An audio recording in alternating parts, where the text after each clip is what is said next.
Gold, trusted gold buyers. మీరు తాకట్టు పెట్టిన బంగారాన్ని విడిపించి ఈ రోజు ఉన్న మార్కెట్ ధరకు కొనబడను.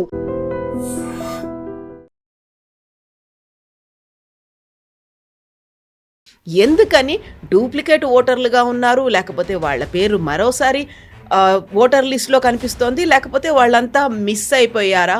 పక్కనున్న బూత్ లెవెల్ మీరు ఎక్కడ ఓటేస్తారో అక్కడికి వెళ్ళండి. ఒక బూత్ ఆఫీసర్ కూర్చొని ఉంటాడు. మిమ్మల్ని కొన్ని ప్రశ్నలు అడుగుతారు. మీరు ఎందుకు తప్పు పేర్లు ఇచ్చారు? ఇక్కడ మ్యాపింగ్ అబ్సల్యూట్ జరుగుతుంది. అప్పుడు కమ్యూనిస్ట్ వాళ్ళు చేశారు, ఇప్పుడు మమతా బెనర్జీ చేస్తుంది. ఏంటి?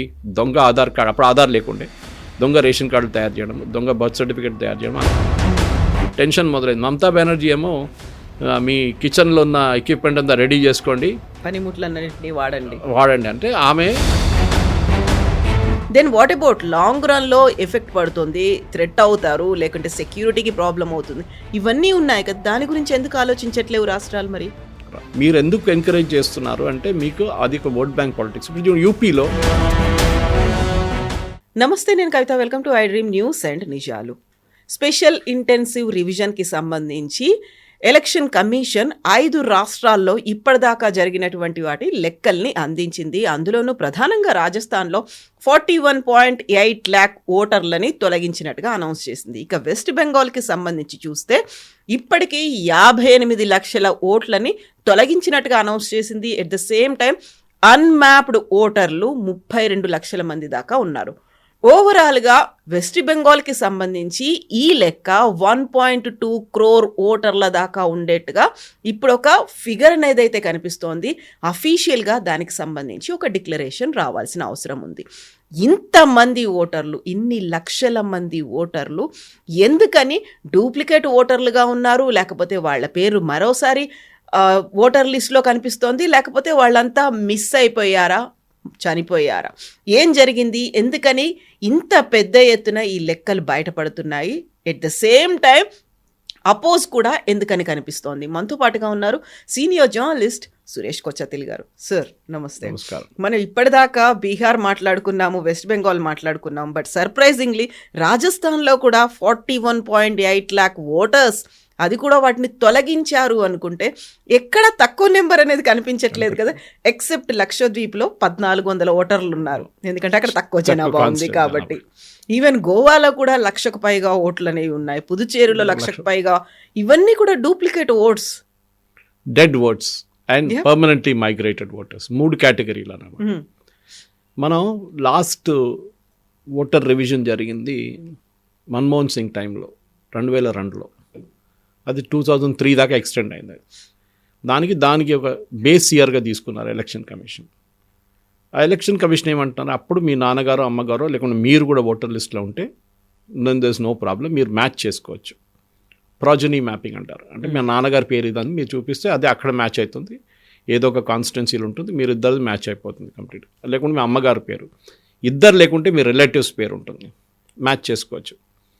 ఇది చాలా పెద్ద ఎక్సర్సైజ్ జరిగింది. ఇప్పుడు మనకు తెలిసింది, మీరు చెప్పినట్ల రాజస్థాన్లో 41 లక్షలు అంటే మనం అనుకుంటాం వెస్ట్ బెంగాల్ కన్నా తక్కువే కదా, 58, ఇది 41 కాదు. వాళ్ళ దగ్గర ఓటింగ్ పాపులేషన్ 5 కోట్లే. West Bengal voting population close to 8 crores. అప్పుడు మీరు 8 crores to 58 lakhs విజావి 5 crores to 41 lakhs అనే ఒక కాంబినేషన్ వేసుకుంటే, మ్యాథమెటికల్ ఈక్వేషన్ వేసుకుంటే మీకు తెలిసిపోతుంది రాజస్థాన్ నంబర్లు ఎక్కువనే. ఇంకా అంటే వెస్ట్ బెంగాల్ నంబర్లు మినిమం 1 crore ఉంటేనే రాజస్థాన్ నెంబర్తో మ్యాచ్ అవుతుంది. 1 crore కాకుండా అట్లీస్ట్ 80 lakhs. మీకు గుర్తుంది, నేను ఒక స్టడీ చెప్పాను కవిత గారు మీకు, ఒక 2 నెలల ముందు మనం మాట్లాడుకున్నాం. ఫస్ట్ SIR అనౌన్స్ చేసినప్పుడు ఒక స్టడీ చేస్తున్నారు, ఒక రీసెర్చ్ ఆర్గనైజేషన్, చాలా డీటెయిల్గా చేశారు, చాలా బాగా చేశారు. ఇన్ఫ్యాక్ట్ అది పబ్లిష్ చేసింది RSS వాళ్ళు, బీజేపీ వాళ్ళు అంటే మనం అనుకోవచ్చు, కాదు. అది ఫస్ట్ టైం పబ్లిష్ చేసింది టెలిగ్రాఫ్ అనే ఒక న్యూస్ పేపర్ వెస్ట్ బెంగాల్లో, totally pro communist, anti Modi. And Hindu దాని తర్వాత నెక్స్ట్ పబ్లిష్ చేసింది, వాళ్ళు పబ్లిష్ చేశారు ఆ సర్వే రిపోర్ట్. నాకు ఆర్గనైజేషన్ గుర్తులేదు ఎవరు చేశారు, కానీ వాళ్ళు చాలా బాగా చేశారు. ఎట్లా చేశారంటే ఫస్ట్ వాళ్ళు 2002 ఓటర్ లిస్ట్ తీసుకున్నారు. ఆ ఓటర్ లిస్టులో ఉన్న అందరి పేర్లు సిస్టంలో ఎంటర్ చేసిన తర్వాత వాళ్ళు దానికి మ్యాచింగ్ మొదలుపెట్టారు. 2002 తర్వాత వాళ్ళు ప్రతి సంవత్సరంలో రివిజన్ జరిగినప్పుడు, అప్పుడు స్పెషల్ రివిజన్ కాదు, స్పెషల్ ఇంటెన్సివ్ రివిజన్ కాదు, ఒట్టే మీ ఇంటికి వస్తారు, మీరు ఉన్నారా లేదా కనుక టిక్ కొట్టేసి వెళ్ళిపోతారు. ఇది జరిగేది. ఆ టైంలో ఏం జరిగిందో ఆ లిస్ట్లో చూస్తే కూడా చాలామంది ఆ లిస్ట్లో కనిపించకుండా పోయారు. ఏది అసెంబ్లీ ఫర్ ఎగ్జాంపుల్ 2002 తర్వాత 2007 అనుకుందాం, చాలామంది లేరు. సో వాళ్ళు ఏం చేశారంటే ఆ నంబర్లను తీసేశారు. నెక్స్ట్ వాళ్ళు ఏం చేశారంటే డెత్ అండ్ బర్త్ సర్టిఫికేట్ చూశారు వెస్ట్ బెంగాల్లో ఇష్యూ చేసినా కానీ. అప్పుడు వాళ్ళు అది మ్యాచ్ చేసుకుంటూ వెళ్ళిపోతే లాస్ట్ 2025కి వచ్చేదాకా వాళ్ళు చూసిన లిస్ట్ ప్రకారం వెస్ట్ బెంగాల్లో 1 కోటి మంది ఎక్స్ట్రా ఓటర్లు ఉన్నారు. ఫర్ ఎగ్జాంపుల్ ముషీదాబాద్ లాంటి constituency which is very minority heavy కాన్స్టిట్యున్సీలో పాపులేషన్ కన్నా ఎక్కువ ఓటర్లు ఉన్నారు. ఆలోచించండి, పాపులేషన్ కన్నా ఎక్కువ ఓటర్లు ఉన్నారు. అది కాకుండా మొన్ననే ఎలక్షన్ కమిషన్ కన్నా ముందు వీళ్ళు ఎస్ఐఆర్ స్టార్ట్ చేసి అదే టైంలో UIDA, that is unique identification authority, చెప్పండి ఆధార్ ఇష్యూ చేసిన అథారిటీస్ వెస్ట్ బెంగాల్లో 34 లక్షల మంది చనిపోయారని చెప్పి వాళ్ళ ఓటర్ ఐడి కార్డ్ వాళ్ళ ఆధార్ డీయాక్టివేట్ చేశారు. 16 డిజిట్ను ఆధార్ డీయాక్టివేట్ చేశారు. వాళ్ళకి ఎక్కడి నుంచి వచ్చింది డేటా? వాళ్ళకి వెస్ట్ బెంగాల్ గవర్నమెంట్ దగ్గర ఉన్న డేటా వాళ్ళు తీసుకున్నారు, బర్త్ అండ్ డెత్ సర్టిఫికేట్స్ నుంచి. ఇప్పుడు ఇంపార్టెంట్ ఏంటంటే దీంట్లో ఎందుకు చేశారని చాలామంది అడిగారు. ఇప్పుడు ఎందుకు చేస్తున్నారు అంటే ఈ 32 లక్షల మంది చనిపోయిన వాళ్ళలో చాలామంది ఆధార్ కార్డు ఇప్పుడు కూడా వాడుకుంటున్నారు. ఎవరో సిమ్ యాక్టివేషన్కి వాడుకుంటున్నారు, బ్యాంక్ అకౌంట్కి వాడుకుంటున్నారు, లోన్ల కోసం వాడుకుంటున్నారు. అంటే అంత ఫేక్. లోన్ తీసుకుని వాడు గాయమైపోతాడు, మన సిమ్ కార్డ్ తీసుకొని ఏదో ఇల్లీగల్ యాక్టివిటీకి యూజ్ చేసుకుంటాడు, దానికోసం డీయాక్టివేట్ చేసి పడేశారు. మన ఆధార్ కార్డు ఒక స్పెషాలిటీ ఏంటంటే ఈ 16 డిజిట్లో ఇంకోసారి మీరు క్రియేట్ చేయలేరు. ఫర్ ఎగ్జాంపుల్ ఒక 16 డిజిట్ నెంబర్ ఉందనుకోండి, డీయాక్టివేట్ అయితే ఇంకొకసారి అది ఎక్కడైనా ఒక 2 సంవత్సరాల తర్వాత అదే నెంబర్ ఇష్యూ చేయాలంటే కాదు, ఆ నెంబర్ యూనిక్ ఉంటుంది దానికి. సో డీయాక్టివేట్ అయిపోయింది. సో మీరు నెక్స్ట్ టైం సిమ్ కార్డ్ తీసుకోవడానికి వెళ్తే మీ ఆథరైజేషన్ చెక్ చేయడానికి, మీ జెన్యూనిటీ చెక్ చేయడానికి ఆధార్ చెక్ చేస్తే డీయాక్టివేట్ అని చూపిస్తుంది, మీకు సిమ్ డిక్లైన్ చేస్తారు. కానీ మన దగ్గర ఎట్లా అంటే పక్కన ఒక ఛత్రి వేసుకొని కూర్చొని ఉంటాడు, కూడా సిమ్ కార్డులు అమ్ముతూనే ఉంటాడు. He doesn't do a biometric check. Biometric check చాలా ఇంపార్టెంట్. ముందు చేస్తుండే, కానీ దాని తర్వాత ఒక సుప్రీంకోర్టు రూలింగ్ వచ్చింది, బయోమెట్రిక్ యూజ్ చేయలేమని చెప్పగానే ఈ థంబ్ ప్రింట్ తీసేసి వాళ్ళు ఫిజికల్ పేపర్ నుంచి మొదలుపెట్టారు మళ్ళీ. ఎనీవే దాంట్లో మనం చూస్తాం చాలా మటుకు ఈ టెర్రరిస్ట్ కానీ ఈ ఫేక్ కాలర్స్, మన డిజిటల్ అరెస్ట్ లాంటివి చేసేట వాళ్ళు అందరూ ఇట్లాంటి ఫేక్ సిమ్ కార్డ్స్ వాడుకుంటున్నారు. వాళ్ళు ఒకసారి వాడుకుంటారు, పడేస్తారు, మళ్ళీ ఇంకో సిమ్ కార్డు యూజ్ చేస్తారు. అట్లా ఇప్పుడు ఏం జరిగిందంటే వెస్ట్ బెంగాల్లో ఈ 58 లక్షల మందిని తీసేశారు కంప్లీట్గా. కొంతమంది దాంట్లో 1% ఎర్రర్ ఉండొచ్చు, 1 or 2%. వాళ్ళు వచ్చి చెప్పాల్సి ఉంటుంది, చనిపోయిన చెప్పిన ఒక మనిషి ఇప్పుడు కనిపించిందంట, లేదు నేను బతికున్నానని చెప్పి ఆయన వెళ్ళి క్రిమేషన్ గ్రౌండ్లో కూర్చొని అన్ని అంత్యక్రియలు చేశారంట వారి రిలేటివ్స్, చనిపోయింది కదా ఎట్లా అని చెప్పేసి. It was like more of a comedy scene. కానీ అట్లాంటి ఒక 1% దాకా ఉండొచ్చు 58 లక్షల్లో. అది కాకుండా 32 లక్షల మంది ఇది ప్రాజనీ అంటే మ్యాపింగ్ కావట్లేదు, అన్మ్యాప్డ్ వచ్చారు. అన్మ్యాప్డ్ అంటే వాళ్ళ పేరు రాశారు కానీ వాళ్ళ నాన్నగారు అమ్మగారు పేరు లేదు, అదొకటి. ఇంకా 12 లక్షల మందికి మీరు తప్పుడు అంటే స్పెల్లింగ్ మిస్టేక్స్ ఉన్నాయి దాంట్లో. మీరు మీ ఆధార్ కార్డు చూసి రాసిన పేరు దీంతో మ్యాచ్ కావట్లేదు. Either Aadhaar card is wrong or this is wrong. మీ రేషన్ కార్డు చూసిన పేరు రాసింది ఇక్కడ ఉన్న పేరు తప్పు. కొంతమంది రేషన్ కార్డు యూజ్ చేశారు, కొంతమంది ఆధార్ కార్డు యూజ్ చేశారు, కొంతమంది మిగతా బ్యాంక్ డాక్యుమెంట్స్ యూజ్ చేశారు. 32 లక్షల మంది అక్కడ అయిపోయారు. దీనికి కాకుండా ఇంకొక 1 కోటి మంది వాళ్ళది కంప్లీట్ ప్రాజనీ మ్యాపింగ్ కూడా కాలేదు, డేటా మొత్తం డౌట్ఫుల్ అనిపిస్తుంది. సో వీళ్ళందరినీ ఏం చేస్తారంటే ఇప్పుడు ఒక హియరింగ్కి పిలుస్తారు. ఈ 58 పక్కన పెట్టండి, మిగతా వాళ్ళని 32 + 1 కోటి మందిని హియరింగ్కి పిలుస్తారు. ఇప్పుడు వాళ్ళకి ఆల్రెడీ నోటీస్ వెళ్ళిపోయి ఉంటుంది, వాళ్ళ ఫోన్లో మెసేజ్ వస్తుంది, మీ హియరింగ్కి రావాలి, పక్కనున్న బూత్ లెవెల్ మీరు ఎక్కడ ఓటేస్తారో అక్కడికి వెళ్ళండి, ఒక బూత్ ఆఫీసర్ కూర్చొని ఉంటాడు, మిమ్మల్ని కొన్ని ప్రశ్నలు అడుగుతారు. మీరు ఎందుకు తప్పు పేర్లు ఇచ్చారు, మీరెందుకు మీ నాన్నగారి పేరు రాయలేదు, మీరెందుకు మీ నాన్నగారు అమ్మగారి పేరు ఒకటే రాశారు, దాన్ని అడుగుతారు. సో ఏమైనా తప్పులు ఉండొచ్చు బహుశా, అగైన్ 1 to 2%, మిగతా అంతా ఫేకే. దీంట్లో ఇంకొకటి చాలా మటు ఇంట్రెస్టింగ్ అవుతుందంటే ఫ్రాడ్. ఈ ఫ్రాడ్ ఎట్లా జరిగిందంటే కొంతమంది చాలామంది వాళ్ళ నాన్నగారు 14 సంవత్సరాల్లో ఈడు పుట్టాడంట, నాన్నగారు 14 సంవత్సరాలు ఉన్నప్పుడు ఈ అబ్బాయి పుట్టాడంట, మళ్ళీ 30 సంవత్సరాలుగానే గ్రాండ్ ఫాదర్ అయిపోయాడంట, ఇదే అబ్బాయి గ్రాండ్ ఫాదర్ అయిపోయాడంట. అప్పుడు that is obviously it is fake. So ఇట్లాంటి వాళ్ళని తొలగించాల్సింది లిస్ట్ నుంచి. సో టోటల్ మమతా బెనర్జీకి ఇప్పుడు ఏడుపు ఎందుకు వస్తుందంటే ఆమెకి ప్రాబ్లం ఎందుకంటే ఈ ఓటర్స్ అందరూ ఆమె ఓటర్స్. నేను ఒక స్టడీ చేస్తున్నాను కవిత గారు, పాసిబ్లీ నెక్స్ట్ 15-20 డేస్లో వెస్ట్ బెంగాల్లో అన్ని కాన్స్టిట్యున్సీల్లో ఎంతమంది ఓటర్ని తీసేశారో ఇప్పుడున్న లిస్ట్ ప్రకారం 58 లక్షలు పెట్టుకుందాం. I'm not taking 32 lakhs + 12 lakhs + 1 crore, అది పక్కన పెడుతున్నాను. అది ఫిబ్రవరి దాకా నడుస్తుంటుంది, జనవరి దాకా హియరింగ్ ఉంది. నిన్న మొదలైన తర్వాత hearing goes on till January 16th. దాని తర్వాత నెక్స్ట్ లిస్ట్ పబ్లిష్ అవుతుంది, దాని తర్వాత మళ్ళీ అబ్జెక్షన్ ఫైల్ చేస్తారు, దాని తర్వాత లాస్ట్ లిస్ట్ ఫిబ్రవరిలో ఫైల్ అవుతుంది, దాని తర్వాత ఎలక్షన్ అనౌన్స్ చేస్తారు. నేనేం స్టడీ చేస్తున్నా అంటే కల్కటాలో 23 లక్షల ఓటర్స్ తీసేశారు లిస్ట్ నుంచి కల్కటా రీజన్లో. ఆలోచించండి, అంటే ఇంతమంది ఫేక్ ఓటర్స్ ఉన్నారన్నమాట అక్కడ. అబ్జెక్షన్ ఏం ఫైల్ లేదు, ఇవాళ దాకా రాలేదు, అబ్జెక్షన్ రాలేదు. బహుశా ఇంకా నెక్స్ట్ 2-3 వీక్స్లో ఏదైనా ఒక 1% మళ్ళీ నేను చెప్పినట్లు రావచ్చు అబ్జెక్షన్. ఇప్పుడు ఈ జరిగే స్టడీలో నేనేం చేస్తున్నా అంటే ఆ కాన్స్టిట్యున్సీలో ఎవరు గెలిచారు, ఫర్ ఎగ్జాంపుల్ టీఎంసీ గెలిచింది భవానీపూర్లో, వాళ్ళ మార్జిన్ ఏంటి, వాళ్ళ మార్జిన్ 3,400 అనుకోండి. కానీ అక్కడి నుంచి తీసిన ఓటర్లు 7,000 మంది ఉంటే obviously that result is going to get impacted. కాదు, తీసిన వాళ్ళు 7,000 కానీ ఆయన గెలిచిన మార్జిన్ 30,000 అంటే ఇంపాక్ట్ ఉండదు ఎక్కువ. Very good. సో అగైన్ ఈ స్టాటిస్టిక్స్లో ఎప్పుడు ఒక మ్యాటర్ ఆఫ్ ఎర్రర్ ఉంటుంది, మార్జిన్ ఆఫ్ ఎర్రర్ అంటారు, దాన్ని 1 or 2% అని పెట్టుకోవచ్చు. కానీ ఈ స్టడీలో నాకు ఇంకొక బహుశా ఇంకా 10-15 రోజులు పట్టవచ్చు. దాని తర్వాత maybe by January 1st week or 2nd week నేను దీని డేటా ప్రజెంట్ చేస్తాను మీకు. దాంతో మనకు తెలిసిపోతుంది లాస్ట్ టైం టీఎంసీ గెలిచిన 215 సీట్లలో వాళ్ళకి 100 సీట్లు తగ్గుతుందా, 50 సీట్లు తగ్గుతుందా, లేకుంటే 70 సీట్లు తగ్గిపోతుంది. దాన్ని బట్టి next election result will be there. Because communist and Congress are 0 West Bengal. Last 2 ఎలక్షన్లో వాళ్ళకి 0 సీట్లు వచ్చినాయి. బీజేపీకి 77 వచ్చినాయి లాస్ట్ టైం. ఈసారి ఎంత రావచ్చు అనేది ఈ రిజల్ట్ మీద ఉంటుంది. ఈ కాన్స్టిట్యున్సీలో ఎంత ఓట్లు తగ్గారు, ఎంత ఓట్లు ఇంక్రీజ్ ఎక్కడ కాలేదు, తగ్గారంతే. కానీ దీని అన్నిటికంటే సర్ప్రైజింగ్ ఏంటంటే కవిత గారు, ఈ మైనారిటీ డామినేటెడ్ కాన్స్టిట్యున్సీ మిద్నాపూర్ కానీ, మార్డా కానీ, 24 పర్గనాస్ కానీ, ఇక్కడ మ్యాపింగ్ అబ్సల్యూట్ జరుగుతుంది. 1%, 2% కూడా రాంగ్ రావట్లేదు. ఎందుకో డౌట్ వస్తుంది. సో నిన్ననే ఎలక్షన్ కమిషన్ దీని గురించి ఒక చిన్న ఎంక్వైరీ మొదలుపెట్టారు. డార్జిలింగ్ లాంటి ప్లేస్లో 6% ఉంది. అక్కడ ఇంతమంది దూరం అక్కడికి బంగ్లాదేశ్ నుంచి, అక్కడ మోస్ట్లీ నేపాల్ వైపు నుంచి వస్తారు. అక్కడ వీళ్ళెవరు ఎట్లా అచీవ్ అయ్యారు ఇట్లా అంటే ఆబ్వియస్లీ ఇది 30 సంవత్సరాల ముందు నుంచే వీళ్ళు ఈ బిజినెస్ మొదలు పెట్టారు. అప్పుడు కమ్యూనిస్ట్ వాళ్ళు చేశారు, ఇప్పుడు మమతా బెనర్జీ చేస్తుంది. ఏంటి, దొంగ ఆధార్ కార్డు, అప్పుడు ఆధార్ లేకుండే, దొంగ రేషన్ కార్డులు తయారు చేయడం, దొంగ బర్త్ సర్టిఫికేట్ తయారు చేయడం, అన్నీ వాట్ ఎవర్ ఇల్లీగల్ వాళ్ళు చేశారు పనులన్నీ. ఇది now we have to go back and trace. కానీ 30 సంవత్సరాల ముందు తీసుకున్న ఒక ఎస్ఎస్సి సర్టిఫికేట్ మీరు ఇప్పుడు వెళ్ళి దాన్ని అథెంటిసిటీ డిటర్మైన్ చేయలేరు, చాలా కష్టం. ఆ స్కూల్ ఉందో లేదో అది కూడా తెలియదు, వాళ్ళు ఎప్పుడు ఇష్యూ చేసేది, బర్త్ సర్టిఫికేట్ ఇష్యూ చేస్తారు, ఆ హాస్పిటల్ ఉందో లేదో తెలియదు, ఆ హాస్పిటల్ రికార్డులో ఇలా పేరు ఉందో లేదో తెలియదు. వాళ్ళు అంటారు 30 సంవత్సరాల ముందు రికార్డు మా దగ్గర లేదు, మేమంతా ఎప్పుడో పడేసినాం, కంప్యూటరైజేషన్ ఇప్పుడే జరిగింది కదా, కంప్యూటరైజేషన్ లాస్ట్ 20 years 15 yearsలో, అప్పుడు జరగలేదు.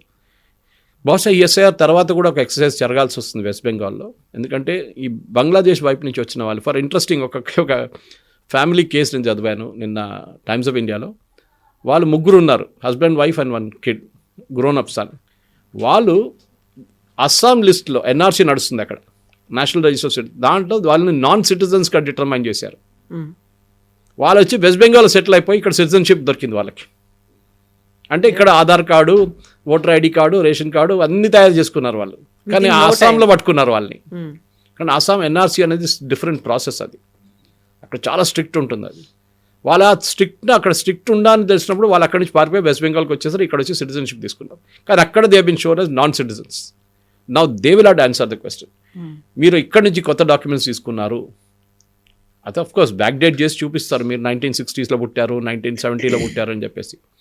It is going to be a needle in a hair stock అంటాం మన ఇంగ్లీష్లో. చాలా ఏం చెప్తారు, చాలా టఫ్ వర్క్ ఇది. సో ఎలక్షన్ కమిషన్ ఏం చేశారంటే ఇది వెస్ట్ బెంగాల్ గవర్నమెంట్ దీన్ని మ్యానిపులేట్ చేస్తారని చెప్పి వాళ్ళు 2 పనులు చేస్తారు. ఒకటి సుప్రీంకోర్టుకి వెళ్ళి చెప్పారు, మా బిఎల్ఓల్ని వీళ్ళందరూ కలిసి టీఎంసీ వాళ్ళు కలిసి ధమ్కీ ఇస్తున్నారు, వాళ్ళు తిడుతున్నారు, వాళ్ళ మీద చాలా ప్రెషర్ పెడుతున్నారు, ఇల్లీగల్గా ఇంక్లూడ్ చేసి. సుప్రీంకోర్టు ఏం చెప్పారంటే సెక్యూరిటీ ప్రొవైడ్ చేయమన్నారు. You ask the state government to provide security, వాళ్ళు ఇవ్వకపోతే సిఆర్పిఎఫ్ని పెట్టండి అని చెప్పారు, సిఆర్పిఎఫ్ సిఐఎస్ఎఫ్ని. అదొకటి. రెండవది ఎలక్షన్ కమిషన్ ఏం చేశారంటే అబ్జర్వర్స్ పెట్టారు. ఇప్పుడు మన ఎలక్షన్ టైంలో మీరు చూస్తుంటారు ఎక్స్టర్నల్ అబ్జర్వర్స్ వస్తారు. ఆంధ్ర నుంచి ఒక ఆయన్ని బీహార్ పంపిస్తారు, ఓకే, తమిళనాడు నుంచి ఒక ఆయనకి అస్సాం పంపిస్తారు. అంటే వాళ్ళకి కనెక్షనే ఉండదు, కాడర్ కనెక్షన్ ఉండదు. సో అట్లాంటి ప్రతి అసెంబ్లీ సెగ్మెంట్కి ఒక అబ్జర్వర్ పెట్టారు. ఇప్పుడు ఈ ఎస్ఐఆర్ ప్రాసెస్ టైంలో బయట నుంచి వచ్చిన ఐఏఎస్ ఆఫీసర్లు, వాళ్ళ మీద చాలా ప్రెషర్ ఉంది. ఇప్పుడు వాళ్ళు బూత్ లెవెల్ ఆఫీసర్స్ మీద, వాళ్ళ డిస్ట్రిక్ట్ కలెక్టర్ మీద ఇంకా ప్రెషర్ పెడుతున్నారు. ఏదైనా చిన్న తప్పు కనిపిస్తే, లేకుంటే ఫేక్ ఐడెంటిఫికేషన్, ఫేక్ ఓటర్ని యాడ్ చేస్తే అందరికీ నోటీస్ ఇష్యూ చేస్తారు. So you have to be very careful from now on. ఇప్పుడు నుంచి హియరింగ్ మొదలైనప్పుడు టెన్షన్ మొదలైంది. మమతా బెనర్జీ ఏమో మీ కిచెన్లో ఉన్న ఎక్విప్మెంట్ అంతా రెడీ చేసుకోండి, పనిముట్లన్నింటినీ వాడండి. అంటే ఆమె షీఈస్ కాలింగ్ ఫర్ వైలెన్స్. ఆమెకు తెలిసిపోయింది ఇప్పుడు, ఆమె చేతి నుంచి బయటికి వెళ్ళిపోయింది అదంతా. ఆమె ఏం చేయలేదు, చేయకపోవచ్చు కూడా. ఆమె ఏమో మా పార్టీ వాళ్ళు బూత్లు పెడుతున్నారు, మా పార్టీ వాళ్ళు హెల్ప్ డెస్క్ పెడుతున్నారు, మిమ్మల్ని ఎన్రోల్ చేస్తారంటే ఎన్రోల్ ముందే కావచ్చు. ఎన్రోల్ ఎందుకు చేయలేదంటే they have not been able to get the documents. Enrol ఏం చేస్తారంటే ఫేక్ డాక్యుమెంట్స్ తయారు చేస్తారు, అది ఈజీగా పట్టుకోవచ్చు. ఇప్పుడున్న కండిషన్లో మీరు ఆధార్లో సబ్మిట్ చేసిన ఏం డాక్యుమెంట్ సబ్మిట్ చేస్తారో ఆధార్ వాళ్ళ దగ్గర ఉంటుంది, అది యూనిక్ ఐడెంటిఫికేషన్ అథారిటీ దగ్గర ఆ డాక్యుమెంట్ ఉంటుంది ఏం సబ్మిట్ చేస్తారో. మీరు ఒక ఎస్ఎస్సీ సర్టిఫికేట్ అప్పుడు సబ్మిట్ చేశారు, ఇంకో కొత్త ఎస్ఎస్సీ సర్టిఫికేట్ ఇప్పుడు తీసుకెళ్తే మిమ్మల్ని పట్టుకుంటారు 100%. ఎందుకంటే వెస్ట్ బెంగాల్లో ఇది పెద్ద ఒక ఫ్యాక్టరీ. ఇప్పుడు కాదు, కమ్యూనిస్ట్ టైం నుంచే 30 సంవత్సరాల ముందు నుంచే అక్కడ దొంగ సర్టిఫికేట్లు తయారు చేయడము, అన్ని టైప్ ఆఫ్ సర్టిఫికేట్ తయారు చేసిస్తారు. మీకు ఏం కావాలంటే డబ్బులు ఇస్తే, ఇప్పుడు ఆధార్ కార్డు మొదలైన 2500 3000 ఇస్తే మీకు ఆధార్ కార్డు తయారు చేసిస్తారు. So that is why citizenship Aadhaar is not a citizenship document అని సుప్రీంకోర్టు కూడా జడ్జ్మెంట్ ఇచ్చారు. ఎందుకంటే it is only an identification proof. It tells you Suresh Kochatla ఈ సురేష్ కోచాట్ల అంతే. ఆధార్కి ఇంకేం లేదు, మీ అడ్రస్తో సంబంధం లేదు, మీ ఏజ్తో సంబంధం లేదు, ఏం లేదు. You are only the person. So citizenship కాదు, ఆధార్ సిటిజన్షిప్ డాక్యుమెంట్ కాదు. మిగతా డాక్యుమెంట్స్ ప్రూవ్ చేసుకోవచ్చు. ఒకటి మీరు పుట్టిన బర్త్ సర్టిఫికేట్, కానీ ఆ టైంలో 1960s 70sలో ఉన్న బర్త్ సర్టిఫికేట్స్ ఎక్కువ రావు ఆ టైంలో హాస్పిటల్స్ నుంచి. ఇప్పుడు మనకు జిహెచ్ఎంసీ తీసుకోవాల్సి వస్తుంది మనకి. అది కాకుండా 10th class certificate, passport, these are all documents మీరు ప్రూవ్ చేసుకోవచ్చు that you are a citizen of India అని. ఇప్పుడు జరుగుతున్న ఛాలెంజ్ ఏంటంటే వెస్ట్ బెంగాల్లో ఇది మీరు అడగొచ్చు, రాజస్థాన్లో 41 లక్షల మంది ఎవరు? ఎగ్జాక్ట్లీ. ఇప్పుడు 40 లక్షలు, 50 లక్షలు, 60 లక్షలు, 80 లక్షలు ఇంతమంది ఉన్నారంటే బయట నుంచి ఎవరో వచ్చి ఉంటే వాళ్ళకు ఓన్లీ అక్కడ లైవ్లీహుడ్ ఒక షెల్టరో ఇవ్వడం మాత్రమే కాదు, ఎవ్రీడే రోటీ కపడా మకాన్ అనేవి ఉంటాయి, ఇవన్నీ చూపించాలి. మళ్ళీ వాళ్ళకి కావాల్సినటువంటి లైవ్లీహుడ్ ఇవంతా కల్పించాలి. ఇవంతా స్టేట్కి ఒక బర్డన్లా అవుతుంది.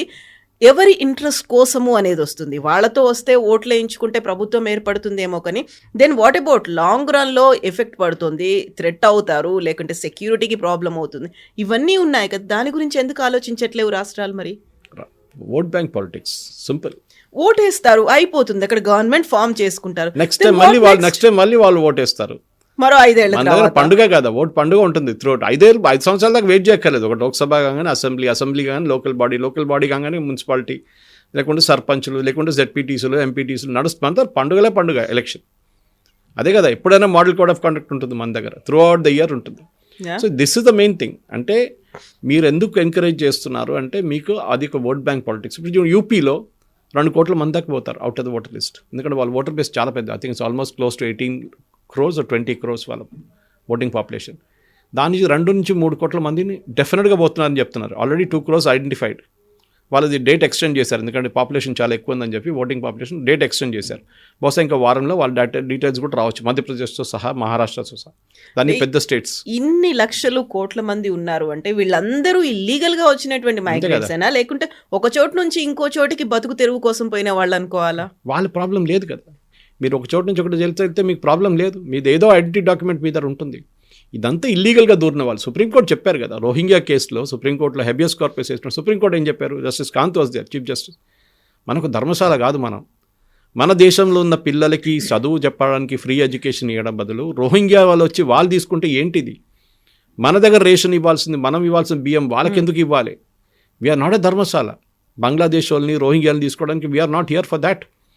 ప్రాబ్లం ఎక్కడొచ్చిందంటే ఈ కాంగ్రెస్ ఓట్ బ్యాంక్ పాలిటిక్స్లోనే ఇదంతా జరిగింది. ఎందుకంటే మన అందరూ తెలిసి ఇదంతా స్టార్ట్ అయింది అస్సాం నుంచి. అస్సాంలో ఇంత పెద్ద అజిటేషన్ జరిగినప్పుడు, అప్పుడు all Assam students union Prafulla Kumar Mahanta లీడర్షిప్లో జరిగిన తర్వాత అక్కడ బందుల మీద బందులు, అటాక్లు, అది ఇది, నెల్లీ మ్యాసెక్కర్ ఒకటి జరిగింది, చాలా మటుకు అట్లాంటిది. దాని తర్వాతనే రాజీవ్ గాంధీ గారు ఒప్పందం చేశారు ఆసుతో. దాని తర్వాతనే మొత్తం ఐడెంటిఫికేషన్ మొదలైంది అక్కడ, NRC. Now it is under supreme court jurisdiction. ఇది మొత్తం దేశంలోకి ఎన్ఆర్సీ నడవాల్సింది కవిత గారు. ఎందుకంటే ప్రతి దేశంలో ఒక రిజిస్టర్ ఉంటుంది. మీరు సిటిజన్ కాదా, మీరు సిటిజనా లేదా అని మీ పేరు ఉంటుంది లిస్ట్లో. మన దేశంలో లేదు అది. మన దేశంలో అట్లాంటి ఒక డాక్యుమెంట్ అందరూ ఏమనుకున్నారు, Aadhaar is the citizenship. No, Aadhaar is not the citizenship document. మన దేశంలో కావాల్సింది ఎన్ఆర్సీ. దానికే ఓవైసీ కానీ, ముస్లిం లీగ్ కానీ కేరళలో ఉన్నది, కాంగ్రెస్ వాళ్ళు ఉన్నారు, వీళ్ళందరూ ఎందుకు ఆబ్జెక్ట్ చేస్తారు? కమ్యూనిస్ట్ వాళ్ళు, అఖిలేష్ యాదవ్. ఎందుకంటే వాళ్ళకి భయం ఏంటంటే ఇట్లాంటి అందరూ లిస్ట్ నుంచి బయటికి వెళ్ళిపోతారు. ఒకసారి మీకు ఒక సిటిజన్షిప్ నెంబర్ ఇస్తే, అమెరికాలో ఉంది సోషల్ సెక్యూరిటీ నెంబర్ అంటారు వాళ్ళ దగ్గర, అట్లాంటి ఒక నంబర్ ఇచ్చేస్తే then you are a citizen of this country. మీకు బెనిఫిట్స్ దాని మీద తీసుకోవచ్చు మీరు. ఇప్పుడు ఎప్పుడు కావాలంటే వాడు దూరిపోయింది భారతదేశంలో. బంగ్లాదేశ్లో 65 నుంచి, దానికన్నా ముందు 47 నుంచి మొదలైంది, 71లో పీక్ అయింది అది. రోహింగ్యాలు ఇప్పుడు వచ్చారు, దానికన్నా ముందు పాకిస్తాన్ వైపు నుంచి చాలామంది ఇక్కడ వచ్చి సెటిల్ అయిపోయారు. అందరూ ఉన్నారు. కానీ సిటిజన్షిప్ అమెండ్మెంట్ యాక్ట్ తీసుకొచ్చిన తర్వాత ఇప్పుడు మటువా కమ్యూనిటీ లాగా వెస్ట్ బెంగాల్లో వాళ్ళు కూడా సిటిజన్షిప్ ఇస్తున్నారు. వాళ్ళ దాంట్లో కూడా ఆల్మోస్ట్ 1 కోటి మంది హియరింగ్కి ఉన్నారు వాళ్ళు. కానీ వాళ్ళు చెప్పొచ్చు మాకు SMS వచ్చిందండి, citizenship document has been approved అని. దట్ ఈస్ ఇనఫ్ గవర్నమెంట్కి, ఎలక్షన్ అథారిటీస్కి. కానీ ఇటువైపు రాజస్థాన్ వైపు 41 లక్షల చాలామంది మస్ట్ బీ ఫ్రమ్ పాకిస్తాన్. అక్కడి నుంచి వచ్చి సెటిల్ అయిన వాళ్ళు ఉంటారు మన దగ్గర. వీళ్ళు ఎవరు? కాశ్మీర్ మొదలు కాలేదు ఇంకా, అక్కడ ఇంకా ఉంది పెద్దది, అక్కడ ఇంకా పెద్ద స్టోరీ వస్తుంది అక్కడ. మీకు బహుశా తెలుసో లేదు, కవిత గారు, పాకిస్తాన్లో నుంచి ఒక అబ్బాయి కాశ్మీరీ అమ్మాయిని పెళ్లి చేసుకోవచ్చు and she will retain her land. Exactly. అదే అమ్మాయి ఇండియన్ అబ్బాయితో పెళ్లి చేసుకుంటే ల్యాండ్ పోతుంది. Still article 370 was revoked. అది యాక్చువల్లీ 375 లేకుండే, అది 35A ఉండేది, which was an ordinance which Nehru illegally continued for almost 30 years. Nehru అని కాదు, నెహ్రూ తర్వాత వచ్చిన వాళ్ళు కూడా. ఒక ఆర్డినెన్స్ లైఫ్ 6 months, దాని తర్వాత ఉండదు, పనికిరాదు అది. కానీ రాజేంద్ర ప్రసాద్ గారు సైన్ చేసిన ఆ ఆర్డినెన్స్ నెహ్రూ గారి టైం నుంచి మోదీ గారు విత్డ్రా చేసేదాకా నడిచిందనమాట, 70 సంవత్సరాల దాకా. So obviously it was illegal. అట్లాంటి చాలా ఉన్నాయి. SC ST కోటాలు లేకుండే జమ్మూ కాశ్మీర్లో, 370 వాజ్ రిమూవ్డ్.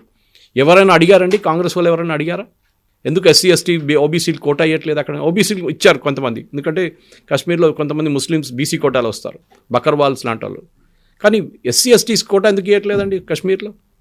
ఎందుకు ఇవ్వలేదు ఇన్ని సంవత్సరాలు? అడిగారు కాంగ్రెస్ వాళ్ళు? వీళ్ళు దాని రోజు పొద్దున్న లేవగానే రాహుల్ గాంధీ ఏడుస్తూనే ఉంటారు కదా కోటాల గురించి.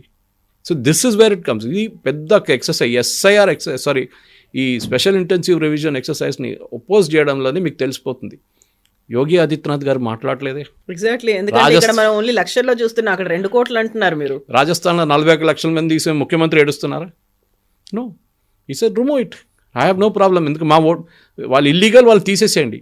లేదు ఇల్లీగల్ వాళ్ళు ఉంచుకోవాలని చెప్తున్న వాళ్ళు మమతా బెనర్జీ లాంటి వాళ్ళు, అఖిలేష్ యాదవ్ లాంటి వాళ్ళు, తేజస్వి యాదవ్ లాంటి వాళ్ళు అబ్జెక్ట్ చేస్తున్నారు. ఇక్కడ స్టాలిన్, శ్రీలంక నుంచి ఎంతమంది తమిళన్స్ వచ్చి సెటిల్ అయితే తెలియదు, ఇప్పుడు తెలిసిపోతుంది. ఇప్పుడు అక్కడ కూడా ఆల్మోస్ట్ 60 లక్షలు ఉందని చెప్తున్నారు, ఇంకా ఒఫీషియల్ ఫిగర్స్ బయటికి రాలేదు. అక్కడ కూడా ఉంటుంది మినిమం. రాజస్థాన్ 41 ఉంటే అక్కడ మినిమం 60 ఉంటుంది తమిళనాడులో. ఎవరు వీళ్ళు? తమిళనాడులో అయితే బంగ్లాదేశ్ నుంచి వచ్చిన వాళ్ళు చాలామంది ఉంటారు కదా. Who are these people? Did they come from Sri Lanka? Sri Lanka వచ్చి మన సిటిజన్షిప్ ఇవ్వాలని ఎప్పుడు అగ్రిమెంట్ పెట్టుకోలేదు వాళ్ళతో. We said we'll keep them as refugees. Special camp setup చేసాం వాళ్ళ కోసం LTTE టైంలో. అది అయిపోయింది, ఖతం.